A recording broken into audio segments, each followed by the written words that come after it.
C'était il n'y a pas si longtemps, juste avant la crise. L'industrie automobile pétait encore le feu, les ventes mondiales de 4x4 explosaient. Les profits de l'industrie pétrolière aussi. Le réchauffement climatique n'était au mieux qu'un débat ennuyeux à la télévision. Ah mais attends, ça c'est... Qu'est-ce que tu veux rivaliser avec ça? Hummer H2. Non, ça c'est un H, je crois. Certains moteurs émettent trop de CO2, c'est-à-dire de gaz carbonique. Vous êtes conscient de ça? Moi, pour moi, c'est plutôt une histoire de business qu'autre chose. Il n'y a pas de CO2, il n'y a pas de gaz, rien du tout, que ce soit 4x4 ou autre véhicule. La fête est finie. L'automobile est malade. Il y a le feu sur le climat. Et nous avons pris 10 ans de retard, affirment les climatologues des Nations Unies. Dans certains coins de la planète, comme en Chine, on commence à payer cher le prix de l'inaction.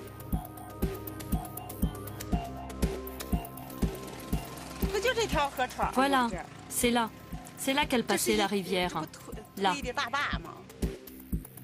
Ce retard, nous le devons entre autres à un groupe d'agents d'influence américains. Entre 2001 et 2009, ils étaient infiltrés au plus haut niveau et défendaient secrètement les intérêts des industries du pétrole et de l'automobile.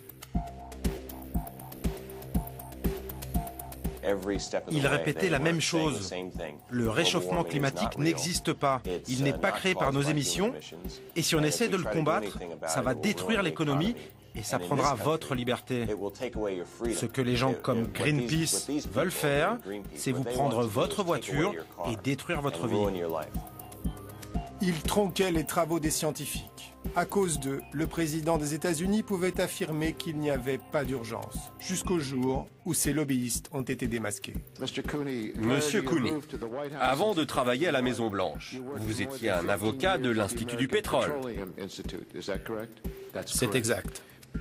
Et ce sont principalement des lobbyistes pour l'industrie du pétrole, n'est-ce pas? Oui. Et le lobby du pétrole n'est pas le seul à nier les dangers du réchauffement climatique. Quelques scientifiques partagent ces positions. Depuis 10 ans, la température décroît, elle ne croît pas. Donc faut arrêter ces fantasmes. Enquête sur une galaxie pour qui tout va bien dans le meilleur des mondes.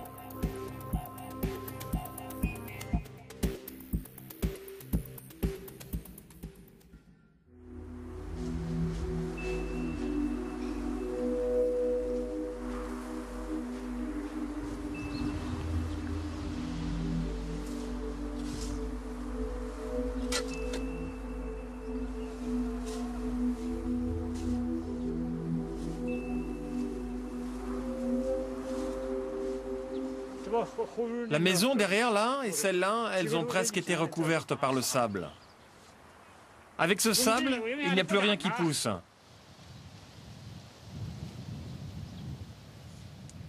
Ça fait 10 ans déjà qu'il ne pleut plus. C'est la sécheresse. Avant la rivière, il y avait de l'eau, haut comme ça.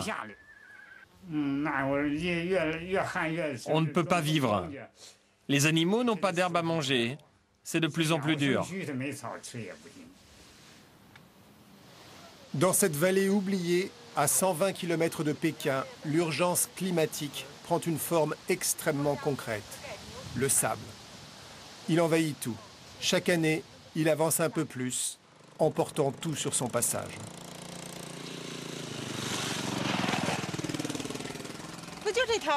Voilà, c'est là qu'elle passait la rivière.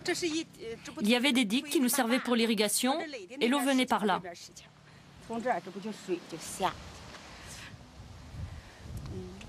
C'est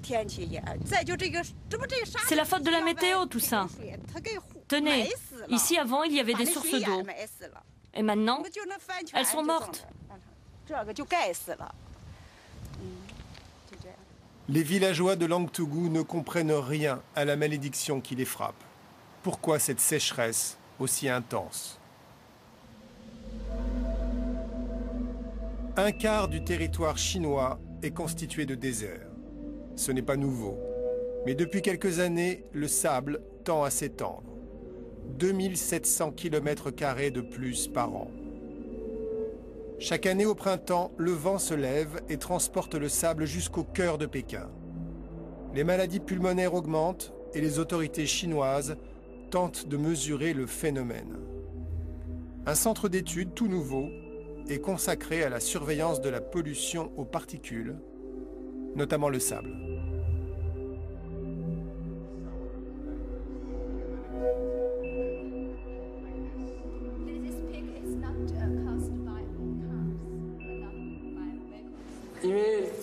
La désertification est un phénomène dû au réchauffement climatique planétaire, vous savez.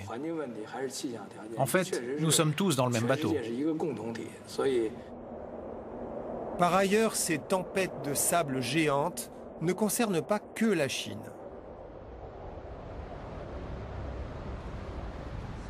C'est ce qu'affirme cette ONG qui conseille le gouvernement chinois en matière environnementale.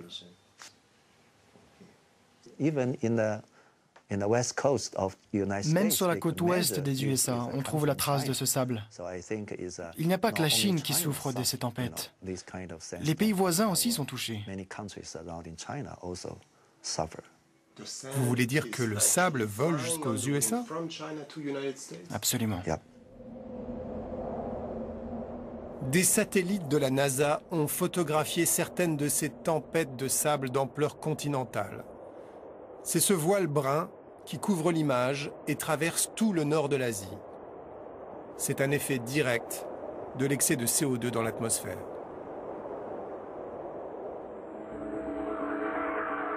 Petit rappel pour ceux qui dormaient ces 10 dernières années, voilà comment ça marche, le réchauffement climatique. Le CO2, gaz carbonique, quand il est rejeté en excès par les activités industrielles et la circulation, va se loger dans l'atmosphère. Et il forme un écran qui renvoie la chaleur sur Terre au lieu de la laisser s'échapper. Voilà ce qui crée l'effet de serre et les troubles du climat.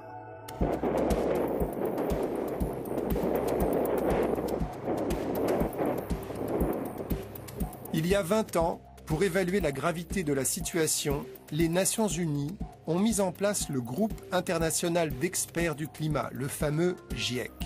Ce sont eux qui vont impulser toutes les conférences internationales sur le climat.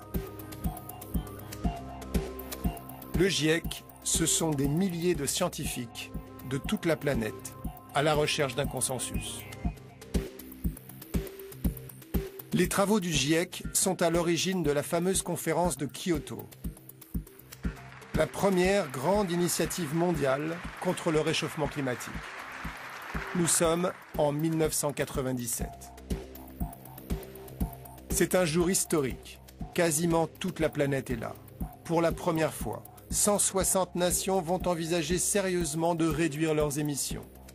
Parmi elles, la toute première, celle sans laquelle aucune politique mondiale n'est possible, les États-Unis d'Amérique. Le vice-président Al Gore est venu l'annoncer solennellement. Mais lors de son discours, il prononce une phrase qui sonne comme une déclaration de guerre. Mr. Vice President,